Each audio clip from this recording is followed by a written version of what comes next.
Welcome to Comics Bazaar, the channel of comics commentary and arcana. This video features X-Men Alpha, cover dated February 1995. Now this one came out in December of 94 before Christmas, and this was the beginning of the Age of Apocalypse 4-month event across all the X titles. All the currently published X titles were cancelled, or so we were led to believe, and restarted with new titles, first issues, and a whole new alternative universe world. So this particular event comic, double-sized, came with a wraparound chromium foil cover. So let's open this one up for you to admire on camera there. Just make sure you can get a good look at it. It's difficult to lay it out flat because of the binding on the comic, but you can see there the various different key characters like Sabretooth, Wolverine, Magneto and Rogue up here, Apocalypse in the background of course, and then Blink's back, and we've got a very cool version of Sunspot, as it would turn out. So really cool and intriguing cover in terms of the redesign of the costumes for the characters. And of course we've got the caption there, a new world, a new beginning. The art here by Joe Madureira, inked by Tim Townsend. And open it up to the first page. Unfortunately, Joe Madureira is not dealing with the interiors of the comic, but we'll soon discover who it is. And we have this opening 6-panel sequence set in Seattle. It should be raining. Certainly the man reaching upward thinks so, though a sudden downpour might slicken his climb. Surely it would cut the stench. So wherever this figure is in silhouette, he's climbing a mountain of dead bodies. And here we go. We get our first view of this Age of Apocalypse world, and it is truly dystopian. With all of these dead bodies, corpses in various stages of decay, and whoever this is wearing a scarf around his nose because of the stench. And then he discovers this little girl that's running towards him and crying out for a mother. And I gotta point out the captions here. It'll turn out to be by Mark Waid. Not very effective. The girl runs as if the hounds of hell themselves were on her tail. Even in a panic, she's a perceptive child. She's not perceptive, she runs straight into the mysterious figure.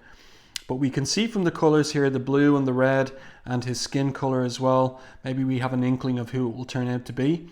But the girl was running from this crew. Unus the Untouchable, a prelate of, it will turn out to be, Apocalypse, and these infinites that are a kind of like a shock trooper team that go out and cull humans. So he thinks that the mysterious figure is a human, and he decides to attack him with his crushing force field power, but he is thwarted. Something's wrong, he realizes here. He absorbs my power. Impossible, unless he too is a mutant. So who could it be? Well, whoever it is punched from behind by one of these infinites, and Unus says here, gentlemen, we're on a clock, just kill him. Not so fast, says somebody from stage right. And who will it turn out to be? Except for the X-Men, but seriously redesigned here. And now finally we have our title. Stan Lee proudly presents a new era in the lives of the amazing X-Men. Alpha Beginnings. Story by Scott Lobdell, but dialogue by Mark Waid. Just the same arrangement that there was in the preceding couple of issues of Uncanny X-Men. The Uncanny X-Men parts of Legion Quest. Pencils by Roger Cruz. But this was a surprise for me because initially, turning to this double-page spread, I thought I was seeing Joe Madureira's works, but no, it is Roger Cruz. But he has shifted from being a Jim Lee clone to being a Joe Madureira clone, and surely he must have been the first to ape Madureira's style. And whether it was on the prompting of Bob Harris or not, I think he does an effective job in some of these pages, aping Madureira. And like, for example, like this shot of Sabretooth here looks really cool. Wild Child also. Some of the other shots not so fantastic, but this does look good. And he's aided by the fact that Madureira's inker, Tim Townsend, is doing the inking here as well. There's also a little bit of assistance from Steve Epting and Dan Panosian. I'll point out the few pages where Epting comes on board as penciler. So, yeah, we've got this new team of X-Men. We've got Blink here, back from the dead. She died in the Phalanx Covenant. We've got this character here. We don't learn too much about him in X-Men Alpha, but he'll turn out to be Morph. We've a redesign of Rogue. We've got Magneto with longer hair there. We've got Quicksilver, Storm. We don't learn too much about Storm in this issue. We've got a really cool looking Iceman there, and a pretty cool looking Nightcrawler as well. So let's see. Magneto tells Unus to step away from the mysterious figure. Then we get this cool anchor image of Sabretooth letting Wildchild attack the Infinites. So that's a really nicely drawn image as well. But again, it's Cruz aping Madureira. So we get a action sequence here, fight scene. Rogue is super powered and taking out the Infinites, but there's a character coming in from behind and he's taken care of by Nightcrawler. So these X-Men able to act like a team. Blink here seems to be compassionate and didn't want Sabretooth to kill the Infinite guy. So there's a little bit of variety in the characterization of these X-Men. They're not all completely grim in their attitudes. So this guy here is surrendering, but Rogue isn't taking any prisoners. She punches him with a fist hitting like a sonic boom. This is a pretty cool panel here of morphing into a wall. So let's see, what does the caption say? In fact, the only thing that saves the hurting soldier from the depths of the Pacific Ocean is the sudden backstop provided by the shape-changing morph. So he changes into this wall that the soldier hits. Here we've got a swipe of Joe Madureira's cover to a recent issue of Uncanny X-Men, and I remember even at the time back in late '94 thinking that was kind of outrageous, like robbing an image from a cover. It's the first part of Legion Quest that he's taken that pose of Storms and he's flipped the image. But if you take a look at that part 1 of Legion Quest, that's what he's swiping there. So anyway, Unus gets the drop on Magneto, or so it seems. He says, you heard me, call your X-Men off or be a martyr. I win either way, because his gun is made of plastic materials. There's no metal in it. So what happens here, except for Iceman happens. And of course, in Scott Lobdell's recent handling of Iceman has been having a kind of a crisis of confidence about himself and his use of his powers and his development of his ice powers. And here we see in the Age of Apocalypse, alternative universe, a much more powerful and brutal version of Iceman. So he freezes Unus and just completely breaks him to pieces. And then Magneto responds. I like this kind of silhouetting of Iceman and Magneto here. He says to Iceman, I was in no danger. Pietro would have intercepted his bullets with ease. This time, says Iceman, how about losing this death wish attitude? We won. Celebrate. Magneto responds, should I?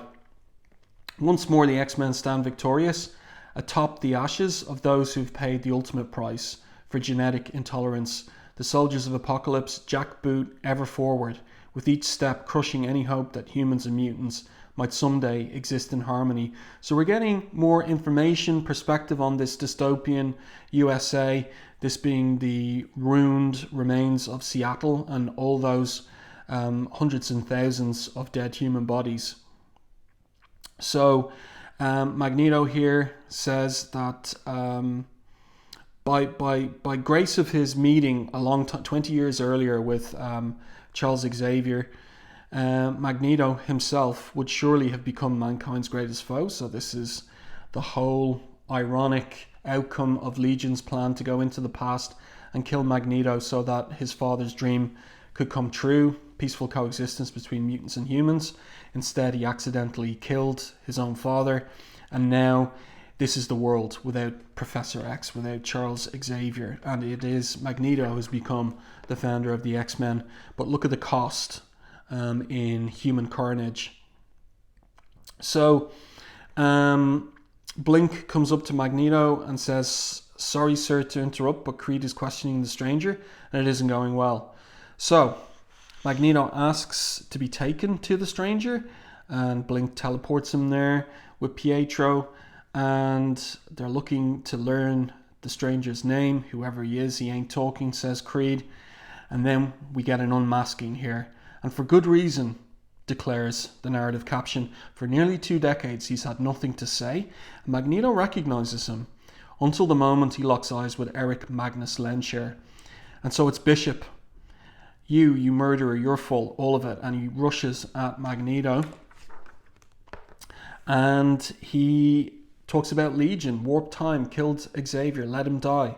Not our world, all twisted, your fault. And then Magneto uses his power to, he says it here, by slowing the blood flow of iron to his brain. He has put him to sleep. But Creed here, Sabretooth, is suspicious. Do you know him? Of course not, says Magneto. I thought you recognized him. You were mistaken to the compound now. Mistaken my hair, he says, Sabretooth, so not buying it from Magneto. So an interesting version of Sabretooth here, of course.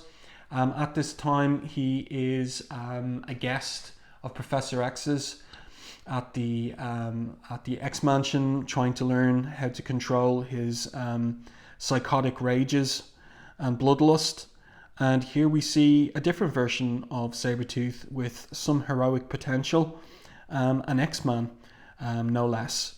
And then we switch scenes to find out what's become of the original X-Men, and the first of them that we see an alternative version of is Henry McCoy, the Beast, and he's here performing genetic experimentation on Fred Dukes, aka the Blob, one of the original members of Magneto's Brotherhood of Evil Mutants. And so we have all of these strange ironies and reversals and subversions of what was familiar to us from the main universe, and so this dark version of the Beast, and he will become known as Dark Beast, is really surprising to us, and it's what's become of Henry McCoy and his scientific curiosity in the absence of Professor X's guiding hand. So he's interrupted, the Blob is interrupted in attacking Beast by Havoc. So Alex Summers here, and he's used his powers to blast with his plasma bolt the whole shoulder off of the Blob there. So the Blob comes jumping at them, and Havoc says here, "Good Lord, McCoy, what did you do to him? How can something so big move so fast?" And then he's blasted by Cyclops, as it turns out. And Cyclops says, "That's what I'd like to know, McCoy." And Hank says, or the Beast says, if it isn't old Evil Eye himself, and just in the nick of time, salutations, Cyclops. So a redesign for Havoc and a redesign for Cyclops, these two brothers. So what will the relationship be in this new alternative universe? Well, it's not good. So there's real rivalry between them, sibling rivalry and anger. So Havoc, it turns out, is head of security, and so he says he makes the reports if they need to be made, and he takes his responsibilities seriously, not like some pampered brats who breeze in from the pens just to throw their weight around.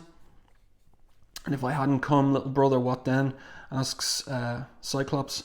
I could have handled it, you insufferable. So the two really at each other's throats.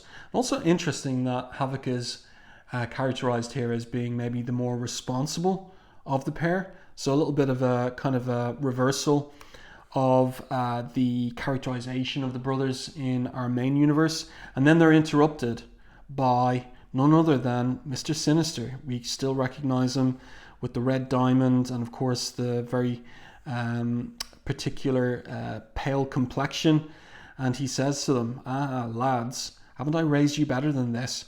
So what is going on in this Age of Apocalypse alternative universe where Mr. Sinister has raised the orphans, Havoc and Cyclops? Will the Summers brothers ever get along? He asks. So they're obedient to Sinister. Cyclops in particular apologizes, and Sinister here says to the Beast, "Hello, Henry. I see you've been tinkering again. It's not what it looks like," he protests. "Let's be sure of that, shall we?" So there's a prohibition on genetic tinkering and engineering, and we'll learn a little bit more why that is shortly. And Sinister asks Scott to join him for a walk. So what will he have to say to him? Well, we've got this double-page spread here. Scott and Alex Summers, says Sinister, "The brothers Grimm. I had so hoped you might someday follow in my footsteps." And then he explains to Scott that he's got to go away. "A madness has seized one of our own, a dementia that I fear may lead to Armageddon." And that's why he's going. He says, "Listen to me, we are looking at the end of the world, and worse, it is looking back at us, giving us time only to count regrets. You see before you mine. I alone have spent 12 lifetimes creating hell on earth, and now..." Does he regret it? No, he says, "Now I'll never be able to enjoy it." So that is pretty humorous, all right. And Scott says, "I don't understand. How could you create a hell? What do you mean by the end? Whose madness?" So Sinister's leaving. He's not going to explain anything. He basically gives Cyclops a quest. "You must seek knowledge for the first time on your own. Farewell, son." And then Cyclops sees sentinels flying overhead. So what is going on with the sentinels? Well, we see them here outside the windows of what turns out to be a nightclub run by yet another of the original X-Men who is leading a completely different life. And in this case, it's Warren Worthington, millionaire playboy and information broker in the Age of Apocalypse. And as I said, he's running this nightclub where humans and mutants rub shoulders. And he's got this singer, Scarlet, who takes over to applause. And he's also got Karma, who is his assistant at the nightclub as well. And she tells Angel that he's got company. It's the Cajun. So it turns out to be Gambit in his Age of Apocalypse redesign. Not the most inventive of redesigns for Gambit, I think. And there's a little bit of tension between them. And Gambit has come because he wants information on how to get to Magneto. And Warren says here, "And I don't deal lightly with a genetic terrorist like Magneto. How important is this?" So Gambit says, "It's very important." So Warren promises to give him the information, or does give him the information. "I'll tell you how to find him. In return, you'll promise never to darken heaven again." That's the name of his club. "I don't need any trouble from you, Remy. You never know who's watching." So who is this mysterious figure here with the ponytail, the mid-90s ponytail, watching from the upper office, the empty office? Who could that be? Well, we'll find out in subsequent parts of this event storyline. And then we're in Westchester, upstate New York, and the X-Mansion with the broken windows, and we learn that here, shielded by a web of actual electromagnetic cloaking, Magneto and his rebels maintain their hidden base. And so Rogue is here visiting a child that's being looked after by this robot nanny, which long time readers might recognize from Uncanny X-Men 112 and 13, which was the robot that Magneto used in those issues to torture the X-Men who'd been reduced physically to infantile states while they were his prisoners. So we've got like a revival of that character design going back to John Byrne. Very distinctive John Byrne robot face there. And it turns out that the child, the infant, is Rogue's. So that's a turn up for the books, because how on earth could Rogue ever have a child, given the way that her mutant powers work, that she can't touch anyone? So the child's daddy's coming, and who could it be? Well, turns out to be Magneto. So Rogue and Magneto have had a child, a son, and his name is Charles, no less, in this alternative universe. So Rogue puts the child back to bed again. She kisses him, but symbolically via her glove, touching it to his forehead. And she says to Magneto, "He needs my touch, Eric." And Magneto responds, "I know. And someday we'll find a way to make that as possible for him as it is for me. I've promised you as much. Until then, be strong for all our sakes." So Magneto is able to use his powers to touch Rogue, and they have that child together. But she, as the child's mother, interestingly, is not able to touch him physically. So that's intriguing. Then we pick up with the stranger again, and the attempts to get into his get to the bottom of who he is and his story. So Magneto says here that they're going to have to use Rogue in order to get into the stranger's psyche, because we have no choice ever since Jean was lost to us. So we've seen all the other original X-Men now. Iceman we've seen, Scott we've seen, the Beast we've seen, Angel we've seen, but Jean, we're just getting a little mystery here until later in this issue. And so Rogue is going to be used in order, or her power is going to be used in order to get to the bottom of who this stranger for them is. And then elsewhere, and this is the section where, well, not yet, but coming very soon, Steve Epting is going to take over a few pages here, but still we're up with Roger Cruz at this point.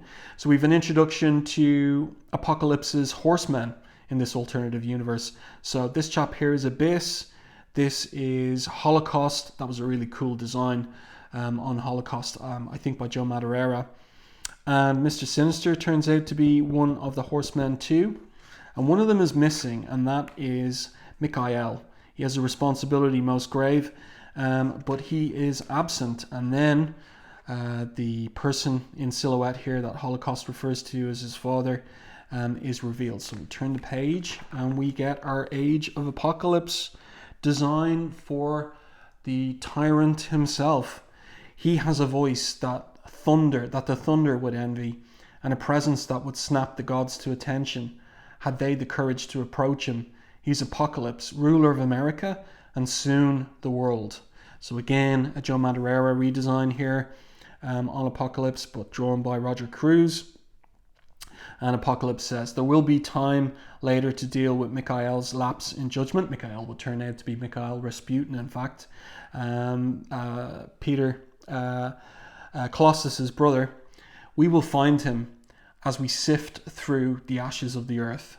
So now this is where Steve Epting takes over, inked by Dan Panosian for a few pages, and they're pretty good pages too. This is a really nice anchor image here of Sinister, Abyss, Holocaust, and Apocalypse. There we get another good look at his costume design.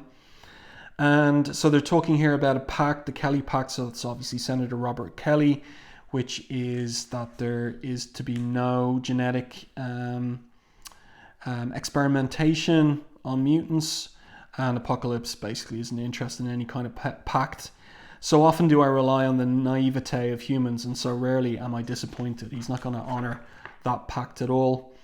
But Sinister says, "You realize, my liege, that once begun a genetic civil war may claim both sides, human and mutant. Have you instead considered," but Apocalypse isn't interested in any counsel from Sinister.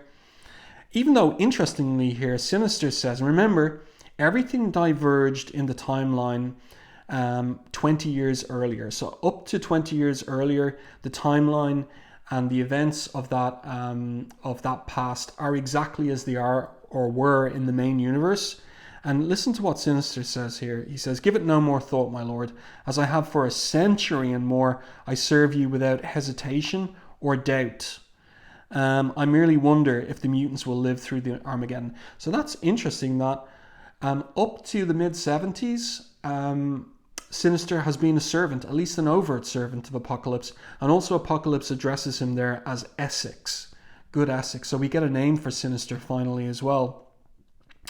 Anyway, what's happening here is Apocalypse is dreaming of his conquest of the globe, how the strongest and the fittest will survive and they will form the army of tomorrow. And Holocaust here says laconically, as you say, Father, it will be most interesting to see who among us is truly worthy of evolution. Certainly there will be casualties most unexpected. Wouldn't you agree, Sinister? So obviously Holocaust has his own little plan. And then Apocalypse and Holocaust focus on human resistance throughout Europe, but Sinister's thinking to himself. Sinister's less than attentive to Holocaust's briefing. Regardless of Armageddon's outcome, he knows too well that Apocalypse's plans will strip him of his own secret agenda. In silence, Sinister ponders his plans and schemes and the risks he has taken by feeding crucial information to whom? To the two agents who even now pick their way through the ruins of London town. So who are these two shrouded figures? Well, these adamantium claws here are a major clue that this is Wolverine, and it turns out he's with Jean Grey as well. And they're there to meet the Human High Council. And the leader of the Human High Council is, well, one of them is Moira MacTaggart, but she's married in this alternative universe to Bolivar Trask. And she is in the company here of, as it turns out, Brian Braddock and Emma Frost. And we note here the missing hair on Frost's skull and the scarring here. It looks like she's undergone a surgery. And it will turn out that there are very few telepaths in the Age of Apocalypse alternative reality. So they take this information, data rods, from Sinister, and they're going to check the contents. And Wolverine, who goes by Weapon X in this alternative universe, makes the point that the deal is that Jeannie and I get full access to whatever's encoded on them too. Call it a courier's fee. So that's interesting. And also we can see that Wolverine, or rather Weapon X, and Jean are lovers in this alternative universe. And that Wolverine, well, we saw it on the cover, is missing a hand. So who took that hand is a little mystery. And who's this figure in shadow here watching them as well? So then we go back to Westchester and the whole attempt to get to the bottom of this mysterious figure. And who's this little guy? Well, not little guy, but who's this guy in silhouette as well, unnoticed by Magneto at that point. So what happens is Magneto gets a vision of an alternative reality, the one that we're familiar with, and his life in that alternative reality where Professor X never dies, and where Magneto becomes the prime enemy of the original X-Men, where he has the involvement with Rogue in the Savage Land, where he's reduced to childhood by Mutant Alpha. All of these things drawn here by Roger Cruz. So pretty cool montage. And then the figure in shadows turns out to have been Gambit. So Warren did give him the location of Magneto. And he thinks that Rogue's in danger, so he intervenes. Pietro Quicksilver arrives, and Bishop here says, I opened his eyes, showed him the truth. So it turns out that there is a rivalry also in this universe between Gambit and Sabretooth. Another cool image of Sabretooth here lifting up Gambit in this case. And Gambit says, I got the word from the grapevine that you was looking for me. Good to see you hung on to Creed, Magnus. Looks like he's still strong as an ox and half as smart. So there's the tension between these guys. And Magneto says, leave him be, Creed. I've need of Gambit's skills. So then he also has a mission for Nightcrawler as well. He says, what I have seen, there is one whose perspective may open my eyes even further. I must speak with your mother, Nightcrawler. Find her wherever you can. As you wish. Though she will be quite surprised that you have sent me. So a big mystery in the regular universe is who might Nightcrawler's mother be. He doesn't know who she is. So are we going to find out who she is in this universe? The night is full of surprises, says Magneto. The rest of you leave me be. I've much to think about. So Gambit asks, why am I here? And he discovers also that he hasn't known this, that Magneto and Rogue have a son. And Sabretooth here is delighted at Gambit's shock and also disappointment. So Rogue asks Magneto, do you want your son growing up in Apocalypse's world? And Magneto says, of course not. I know, perhaps now more than ever, that he and his kind should never have come into power. No matter what tomorrow brings, no matter what choice must be made, I will not betray Charles's trust. This I swear. So Rogue says, don't let us down, Eric. You're all the hope we have. And then we've got a cutaway to Apocalypse, who's discovered that Sinister's disappeared. It's disturbed him, but it is not a major concern because Holocaust has sent operatives to track the turncoat down, to track Sinister down. And Apocalypse says, excellent, then all who would betray me will be accounted for. Absolutely, Father, absolutely. But does Holocaust have his own agenda? Possibly, yes. So here we've got a little dialogue between Magneto and Rogue, where Magneto's up front with Rogue about the memories that he saw in Bishop's mind of a world so unlike this one, where the X-Men and I, where you and I, they weren't real, says Rogue. Whatever we saw, it was just a dream. That it was, a hauntingly familiar one, but not mine and not the stranger's. So, Professor X's dream. Come, we've much to do. So what a setup. And as if that wasn't enough, then here's a little twist at the end.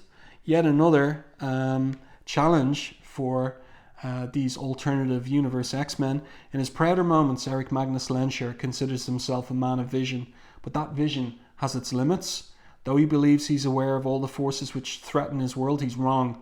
For even as he plans his battles and wars, he's unaware of a new force, one spun from a far distant galaxy, one that splinters the very stars it swallows as it makes its way, fatefully, inexorably, toward Earth. So it's the crystal wave again, and it's coming for this alternative universe. So the Macron crystal going to be the origin of another universal threat, ticking in the background of everything going on the Age of Apocalypse Earth.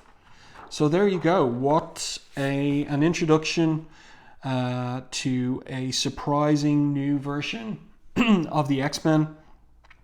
A what-if story in that answers the question, what if Professor X hadn't lived to found the X-Men?